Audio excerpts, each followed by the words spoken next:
Hello বন্ধুরা, welcome to our channel Bong sports আড্ডা। নিয়ে চলে এলাম আরো একটা আপডেটেড ভিডিও। তাহলে আর দেরি না করে আজকের এই ভিডিওটা শুরু করা যাক। ভিডিওটা শুরু করব আজকে কলকাতা ফুটবল লিগে ইস্ট বেঙ্গলের ম্যাচ দিয়ে। কলকাতা ফুটবল লিগের আজ নিজেদের প্রথম ম্যাচ খেলতে নেমেছিল ইস্ট বেঙ্গল ক্লাব টালিগঞ্জ অগ্রগামীর বিরুদ্ধে, যেখানে ইস্ট বেঙ্গল ক্লাব প্রথম ম্যাচেই টালিগঞ্জ অগ্রগামীকে 7-1 গোলের বড় ব্যবধানে কিন্তু পরাজিত করেছে। খেলার প্রথমার্ধেই কিন্তু 2 গোলে এগিয়ে গিয়েছিল লাল হলুদ শিবির। খেলার দ্বিতীয়ার্ধে একটা গোল পরিশোধ করে 47 মিনিটের মাথায় টালিগঞ্জ অগ্রগামী। তারপর শুধু মাঠে লাল হলুদ ঝড়। লাল হলুদ ঝড়ে বেসামাল টালিগঞ্জ অগ্রগামী দ্বিতীয় অর্ধে 5 গোল হজম করে এবং ম্যাচটা ইস্টবেঙ্গল ক্লাব 7-1 গোলে কিন্তু জয় তুলে নেয়। ইস্টবেঙ্গল ক্লাবের হয়ে এই ম্যাচে সেরা হন সায়ন ব্যানার্জি। এরপর চলে আসবো জামশেদপুর এফসির একটা ছোট্ট আপডেটে। জামশেদপুর এফসি একজন লোকাল খেলোয়াড়কে কিন্তু তাদের দলে সাইন করিয়ে নিয়েছে। সমীর মুর্মু 22 বছর বয়সী এই ফরওয়ার্ড কিন্তু 2023-24 সন্তোষ ট্রফিতে যথেষ্ট ভালো পারফরমেন্স মেলে ধরেছিলেন, যেখানে তার নামের পাশে কিন্তু 10টা গোল ছিল এবং তিনি টুর্নামেন্টের সেরা খেলোয়াড়ও নির্বাচিত হয়েছিলেন। যার ফলস্বরূপ এই খেলোয়াড়টি কিন্তু ভারতের জাতীয় অনূর্ধ্ব-23 দলে ডাকও পেয়েছিলেন। তাকে এবার দেখা যাবে জামশেদপুর এফসির জার্সিতে। তার সঙ্গে কিন্তু একটা মাল্টি ইয়ার ডিল করে নিয়েছে জামশেদপুর এফসি। এরপর চলে আসবো মোহামেডান স্পোর্টিং ক্লাবের আপডেট নিয়ে।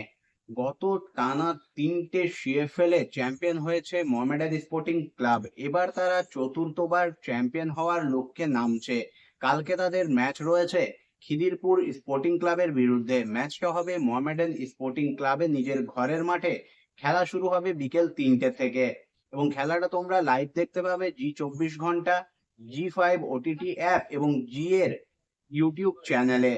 বন্ধুরা, কালকের ম্যাচটা কিন্তু দু দলের কাছেই তাদের দ্বিতীয় ম্যাচ। প্রথম ম্যাচে মোহামেডান স্পোর্টিং ক্লাব যেখানে ওয়ারি অ্যাথলেটিক ক্লাবকে 6-0 গোলের বড় ব্যবধানে বিধ্বস্ত করেছে, সেখানে খিদিরপুর স্পোর্টিং ক্লাব কিন্তু নিজেদের প্রথম ম্যাচে মেসার্স ক্লাবকে 1-0 গোলে পরাজিত করে এসছে। অর্থাৎ দুটো ক্লাবই নিজেদের প্রথম ম্যাচ জিতে দ্বিতীয় ম্যাচে মুখোমুখি হতে চলেছে।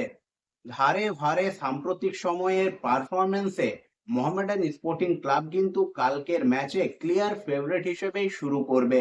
অন্যদিকে খিদিরপুর স্পোর্টিং ক্লাবের লক্ষ্য থাকবে যেন তেন প্রকারে মোহামেডান স্পোর্টিং ক্লাবকে যতক্ষণ সম্ভব রুখে দেওয়ার বা তাদের কাছ থেকে কোনোভাবে পয়েন্ট কেড়ে নেওয়ার বা কেটে দেওয়ার।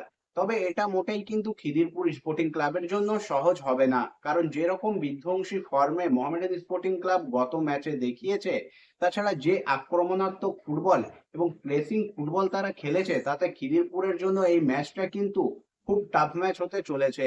Clear favourite Mohammedan sporting club এবং তারা চাইবে এই ম্যাচটাতে খিদিরপুরের ওপর ডমিনেশন করে একটা বড় ব্যবধানে জয় তুলে নিতে। কালকের ম্যাচটা সম্পর্কে বন্ধুরা তোমাদের কি মতামত? কালকে কি মোহামেডান স্পোর্টিং ক্লাব একটা বড় ব্যবধানে জয় তুলে নেবে নাকি কোনো চমক দেবে খিদিরপুর স্পোর্টিং ক্লাব? অবশ্যই তোমরা তোমাদের মতামত কমেন্ট করে জানিও। এরপর চলে আসবো মোহামেডান স্পোর্টিং ক্লাবের আরো একটা আপডেটে। মোহামেডান স্পোর্টিং ক্লাব ইতিমধ্যেই কিন্তু বেশ কয়েকজন তরুণ ভারতীয় খেলোয়াড়কে নিজেদের স্কোয়াডে যুক্ত করেছে এবং তারা কিন্তু সিএফএল এ দুর্দান্ত পারফরমেন্স মেলে ধরেছেন।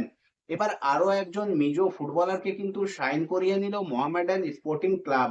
ঘাই থেকে কিন্তু 3 বছরের চুক্তিতে সাইন করিয়েছে মোহামেডান স্পোর্টিং ক্লাব। এই মিজো ফুটবলারটি মূলত মাঝমাঠের খেলোয়াড়। তাকেই কিন্তু 2027 পর্যন্ত দেখা যাবে মোহামেডান স্পোর্টিং ক্লাবের জার্সিতে। ডিলডান হয়ে গেছে, অফিসিয়াল অ্যানাউন্সমেন্টও চলে আসবে। বন্ধুরা, আজকের এই ভিডিওটা এই পর্যন্ত। এই ভিডিওটা ভালো লেগে থাকলে অবশ্যই লাইক কমেন্ট শেয়ার করে দিও। চ্যানেলটাকে সাবস্ক্রাইব করে নিয়ে নোটিফিকেশন বেল অন করে নিও এইরকমই আপডেটেড ভিডিও পাওয়ার জন্য। দেখা হবে পরের ভিডিওতে।